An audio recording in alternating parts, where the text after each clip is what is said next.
যখন আপনার সন্তান ক্ষুধায় কাঁদে তখন আপনি তাকে কোলে তুলে খাবার তুলে দেন মুখে, কিন্তু কুলাউড়ার মুড়ইছড়া চা বাগানের সঞ্চরিয়া সাঁওতালের জন্য সে বিষয়টিও দুঃস্বপ্ন। ৩.৫ বছরের সন্তান গোপাল যখন ক্ষুধায় কাঁদে তখন তাকে মাটিতে খোঁড়া গর্তে ঢুকিয়ে শান্ত করতে হয়, কারণ এই শিশুটি জন্ম থেকেই শারীরিকভাবে প্রতিবন্ধী। দাঁড়াতে পারে না, বসলে ভাঁজ হয়ে পড়ে। চরম দারিদ্র্যের সঙ্গে যুদ্ধে প্রতিনিয়ত সন্তানকে বাঁচিয়ে রাখার লড়াই চালিয়ে যাচ্ছেন এক অসহায় মা। মৌলভীবাজার জেলার কুলাউড়া উপজেলার সীমান্তবর্তী মুড়ইছড়া চা বাগানের শ্রমিক অনিল সাঁওতাল ও তার স্ত্রী সঞ্চরিয়া সাঁওতালের একমাত্র সন্তান গোপাল সাঁওতাল জন্ম থেকেই শারীরিক, মানসিক ও বুদ্ধি প্রতিবন্ধী। শিশুটির বয়স ৩.৫ বছর। সে স্বাভাবিকভাবে দাঁড়াতে ও বসতে পারে না। প্রায় ৬ মাস আগে সন্তানকে কিছুটা দাঁড় করিয়ে রাখার আশায় সঞ্চরিয়া সাঁওতাল ঘরের মেঝেতেই খনন করেন ২.৫ ফুট গভীর একটি গোল গর্ত। শিশুটির মাথা ও হাত বাইরে রেখে তাকে সেই গর্তে ঢুকিয়ে রাখেন, যাতে করে দাঁড়ানো অবস্থায় থাকলেও পড়ে না যায়। ক্ষুধার সময় শিশুটি প্রচন্ড কাঁদতে থাকে, তখন গর্তে বসিয়েই তাকে খাওয়ানো হয়। দিনভর কান্নাকাটির সময়ও সেখানেই রেখে বিভিন্ন খেলনা ও বিনোদনের মাধ্যমে তাকে শান্ত রাখার চেষ্টা করেন মা ও দাদি কল্পনা সাঁওতাল।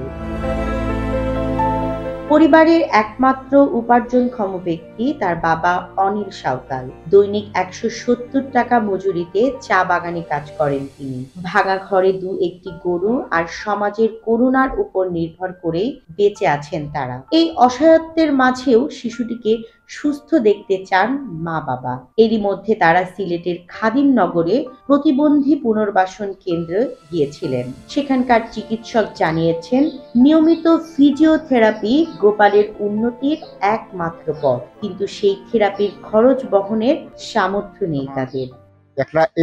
একটা রুজি মনে করো, আমি বাচ্চারও তালাবি করতে পারতেছি না, আর কিছু করতেও পারতেছি না। বাচ্চারেও কিছু মতন মানে এগিয়ে আগে দিয়ে লেগার মতন শক্তি পাচ্ছি না। এখন ওটাই আমাদের বাংলাদেশ সরকারের কাছে আমি হাত জোর করে করছি, সাহায্য চাইছি। সঞ্চরিয়া সাঁওতাল বলেন, ছেলেটির কান্না আর সহ্য করতে পারি না।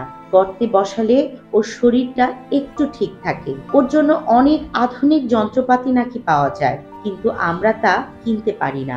আমি সরকারের কাছে ও সমাজের সহৃদয় মানুষের কাছে সাহায্য চাই। বাগানের রুজি তো জানেন আপনারা সবাই, যে কতটুকু আমরা রুজি করি। পেটে দেখবো না, বাচ্চার অসুখ বিসুখ আমরা দেখবো। আমরা কিচ্ছু নাই ঘরে দুয়ারে, ভাঙা টুটা ঘর লয়ে রয়েছি আমরা চাই যে সরকার যদি আমার কিছু একটু আমার সাহায্য করতো, আমার বাচ্চাটা শক্তি হয়ে যায়। আপনাদের হাতে সবকিছু, আমাদের ভরসা আছে। আমি একলা মানুষ, কি করবো আমরা, আমার করার মতন কিচ্ছু নাই। এদিকে কুলাউড়ার অগ্রণী উচ্চ বিদ্যালয়ের শিক্ষক এবং সাংবাদিক সঞ্জয় দেবনাথের ব্যক্তিগত ফেসবুক পোস্ট থেকে ঘটনাটি ছড়িয়ে পড়ে। এরপর বিষয়টি নজরে আসে স্থানীয় প্রশাসনের। উপজেলা নির্বাহী কর্মকর্তা মোহাম্মদ মহিউদ্দিন বলেন, বিষয়টি খুবই মানবিক। আমরা তার জন্য সরকারি সহায়তার ব্যবস্থা করব এবং চিকিৎসার জন্য আর্থিক সহযোগিতা প্রদান করব।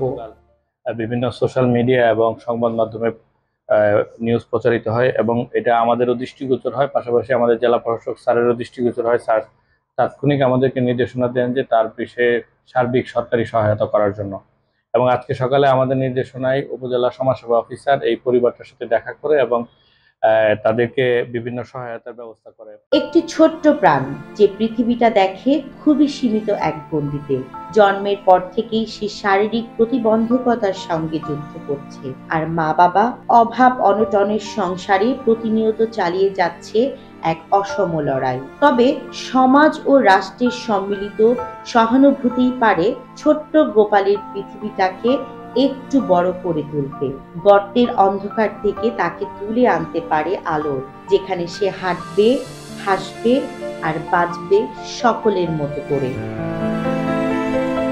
দৈনিক ভোরের পাতা, নিউজ ডেস্ক।